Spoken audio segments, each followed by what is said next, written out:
3. Зайтай байгаад ямар? 2. Тэгээд яасан? Энэ 3-ыг чинь нэг нь эндээ байгаа ер нь бол. Тэгээд энэ 4 2 гэсэн байгаа зү.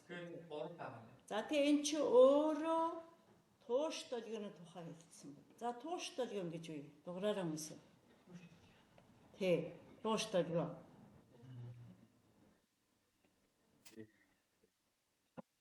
Хэлбэлзэл тархах чиглэл эмчиш долгион тархах чиглэл. За нэг юм байна. Эсвэл нь энлүү хэлбэлзэл тархах чиглэл ийшэн долгион тархах чиглэл юм.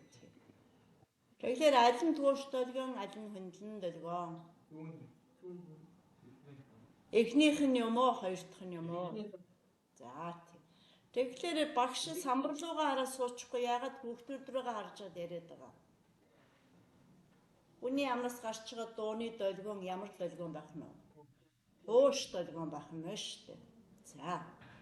За тэгчээд 9 м урттай тэгш өнцөг цуур гэж шүү дээ. Эндээс энэ хүртэлх чинь 9 м юм шүү дээ. Одоо энийг x y тэнглэх гэдэг ингээд авах юм бол энэ y тэнглэг, энэ x тэнглэг байх юм бол энд 0 гэхэд энэ тавих юу авах гэдэг юм? 9 авах гэдэг шүү дээ. Тэгээд ингэсэн шүү дээ.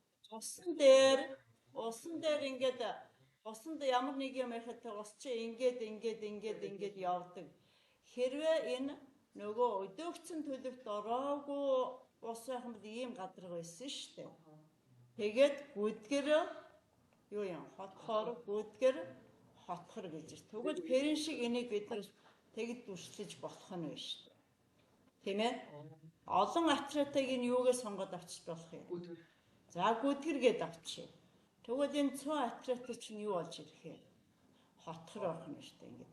Тэгэхээр тэр та нарт энэ тухайн үзэгдлийн нэмэг өгсөн болохоор чи энийг тэгж ойлгож авах юм шүү дээ. Тэгээ эндээс энэ дараагийнх нь гарч ирж байна шүү дээ. Тэгэхээр долгионы уртыг диаметраар тэмдэглэн тийм үү? Энэ чинь L за 9 м юм байна шүү дээ. Тийм. Тэгэхээр энэ 9 м дотор хичнээн бүтэн долгион харгалцсан байна гэдэг чи харахын тулд нийт L-ийг N-д хувааж өгөх юм шүү. Тэгэхээр нэг бүтэн хэлбэлзэл хэд орсон байна вэ гэж байна. Тийм ээ? Тэгээд долгионы урт чи өөрөө жигд хөдөлгөөн хурдыг үржихнэ үе. Диаметрыг болцсон учраас үе.